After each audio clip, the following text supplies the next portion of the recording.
Hey friends, Ash here with Gents. Hope you're all doing really well. Today I'm doing a tag video. I was tagged by Cam at Carolina Fragrance Reviews. Link in the description to his channel. Make sure to check it out. And basically, this is going to be a Q&A where I'm talking about a lot of different things regarding my fragrance collection. So we're going to be talking about some fragrances that I really like, some presentations that I really like, lots of other things. Let's jump into it.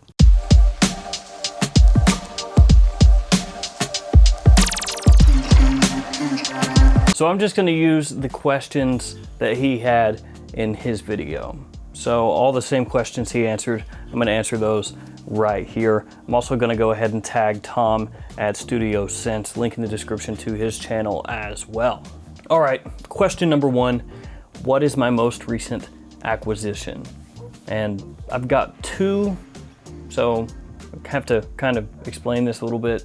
Mont Blanc Legend Eau de Parfum is the most recent fragrance that I purchased, but I don't actually have it yet in my possession, at least as of when I'm shooting this video.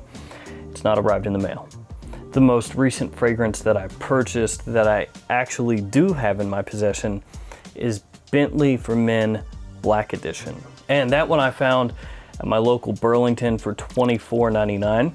And I decided to go ahead and pick it up because that line is really solid, most well known for Bentley for Men Intense, but the other fragrances are really good as well. And that one I'm planning on doing a review on sometime in the near future. So that's the one that I have that I actually have smelled. And then Mont Blanc Legend Eau de Parfum, still waiting on it. Question number two, what is the oldest fragrance in my collection? Now, this you could take a couple different ways. You could take what is the oldest bottle, as in which vintage bottle do you have, and according to the batch code, how old is that bottle? Or you could take it to mean what is the oldest fragrance, as in when it was first made and released. And I'm gonna go ahead and go with that description, frankly, because it's easier to answer. I do have some fragrances that, you know, say they were released back in the 1700s, but do I think realistically they actually were out in that time frame? Not really, no. There are a number of houses that have fragrances that they say are 200 plus years old, even 300 years old, but when you actually look into it, there's not all that much evidence that the fragrance was really around back then. I'm not gonna go down that rabbit hole right now, but just throwing that out there. So basically what I'm saying is I could say here that it's a Caswell Massey or a Creed, but I'm gonna go with Pour un Homme Caron, and that one came out in 1934. It's got a really simple note breakdown, lavender, vanilla, musk. Gets compared to A Taste of Heaven from by Killian, and it's not all that expensive. It's actually really nice, and for being as old as it is, it still works. Question number three, what is the most expensive fragrance in my collection? And this one, on a price per mil basis, I think it's gotta be Clive Christian #1. It's 750 bucks for a 50 mil. It's a lot of money. This one is very expensive indeed. And it's got a very heavy floral feel to the fragrance. Some people will actually say it reminds them of a grandma type of scent or very mature scent. Definitely high quality, but for a lot of guys out there, probably wouldn't be super wearable. Definitely for people that love their fragrances and that love their fragrances with an old school touch to it, or actually more than a touch. Question number four, what is my favorite Dumb Reach fragrance? For me, it's gotta be Creed Aventus. I know it's a kind of a cop-out answer, kind of a boring answer, but it's Aventus. I mean, hands down. Mainly because I can wear Aventus in any situation and it's gonna work. I can wear it in spring, summer, fall, or winter. I can wear it during the day, I can wear it during night, I can wear it to the office, I can wear it casually, I can wear it on a date, I can wear it formally, I can wear it anywhere. And I know that I can wear it anywhere. And so if I'm rushing out the door, or if I haven't really thought about what I want to wear, I just grab Aventus and go. So yeah, kind of a cop-out, but Aventus, I wear a freaking ton of it. Next question, what is my favorite presentation? This one I thought about for quite a while, and I love all kinds of presentations. I love indie presentations, things like Imaginary Authors, pretty simplistic, but really, really nice, on up to your super fancy niche presentations. And I guess I'm gonna have to go with super fancy niche here. Probably Xerjoff and By Kilian would be my favorites. The boxes that By Kilian has look fantastic. The bottles look fantastic. I love the detailing on the sides. I think they look really nice, really high class. Same thing with Xerjoff. Bottles look beautiful, caps are really nice. The boxes are fantastic. A lot of thought goes into those presentations. I like both of them. Okay, next question. What is the smallest bottle in my collection? Now, I'm not going to include travel sprays, like the little, tubular travel sprays. Not going to include those. Won't include decants, won't include samples, anything like that. So I guess for me, it would probably be my bottle of Hindley Fume. It's 15 milliliters, and it's very small, very small. If you go to Indie Scents, I'll leave a link in the description because I can't remember if it's indiescents.org. I think it is, but Indie Scents has a lot of indie scents. Imagine that. They're based up in Canada. That's actually where I bought the fragrance from, and they still have some Hindley fragrances on there in the 15 ml size, and they're super tiny. That being said, Fume is awesome. I love it. Some people say it smells like barbecue. It is smoky. It's smoky. And a similar thing happens with City on Fire by Imaginary Authors. Some people will smell that fragrance and they'll smell bacon or barbecue. That's what happens with Fume. Yeah, but more campfire smoke for me. If you like A City on Fire and you can find Fume, check that one out. I think you'll really like it.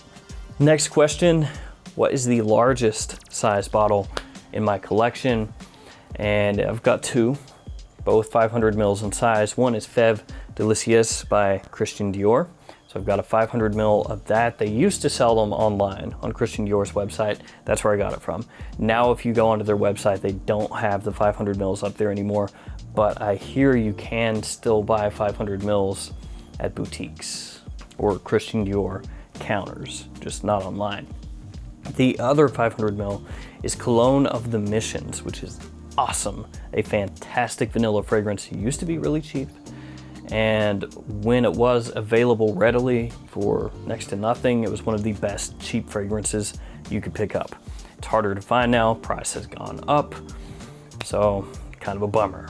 And that 500 mil I actually got from FragranceNet right as Cologne of the Missions was becoming harder to find, so I really kind of lucked into that one.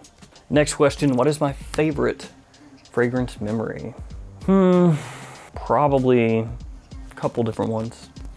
So cheating a little bit, giving a couple answers, but one I would say would be Polo Green, Ralph Lauren Polo Green, which my dad wore back when I was younger.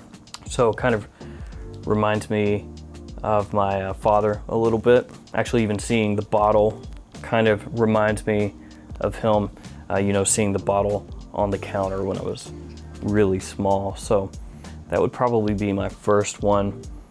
Next one, Drakkar Noir. Kind of a running joke on the channel, Drakkar Noir, and how much I love the fragrance, but yeah, the first time I smelled it, I thought it was awesome. I was a little kid. I thought it was the best smelling thing of all time. And it didn't hurt that my mom kind of beat that into my head that Drakkar Noir was like the #1 fragrance ever. I guess it was the compliment beast of its time. It was the Dior Sauvage of its day. And so when I smelled Drakkar Noir for the first time, thought it was awesome, really wanted to have it. My mom bought it for me. Of course, I've talked about this on the channel before. She said that a doctor at the hospital that she worked at wore Drakkar Noir, and everybody followed him around and tried to get whiffs of that magical potion. And yeah, had to have it. She bought it for me.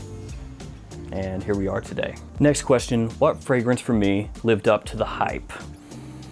And there are a lot, I mean, honestly, there are a lot of fragrances where they get hype in the sense that it's universally liked, and then you smell it and you're like, yeah, I see why this is universally liked. So there's a pretty good amount. I guess the first one that comes to mind is Spice Bomb Extreme, because that one came out and you know, people were saying this is like Spice Bomb, but better. You know, it's more well-rounded. The vanilla in here really kicks it up a notch. Not as aggressive, but still with great performance, and all those things are true. So Spice Bomb Extreme is a fragrance that comes to mind as being one that improved upon a fragrance that I already thought was really good. The original Spice Bomb I liked a lot, still do like a lot. And so when I heard people talking about Spice Bomb Extreme, I was like, is it really better though? And then I checked it out and it was. So yeah, Spice Bomb Extreme lived up to the hype for me. And last question here, what is my most worn fragrance? And I'm gonna take this to mean most worn fragrance of all time. And if that's what we're going for here, it would be either Acqua di Gio or Green Irish Tweed, because I have absolutely worn the heck out of Green Irish Tweed over the years, and Acqua di Gio, back when I was a teenager, I destroyed Acqua di Gio. I went through so many bottles of that stuff. Should have been illegal. Green Irish Tweed, over the years I've gone through 175 ml bottle and 1.5 120 ml bottles, and considering all the stuff that I have access to at this point, that's a lot. That's a whole lot. And Acqua di Gio, like I said, back when I was a teenager, just wore it out. Absolutely wore it out. It was my signature scent for sure through my teen years and even into my early 20s. I wore other things too to kind of switch it up, but 4 or 5 days out of the week I was wearing Acqua di Gio. I'm kind of one of those people that contributed to the Acqua di Gio DNA just smelling absolutely worn out and played out. I was part of the problem. And that is the last question for this video.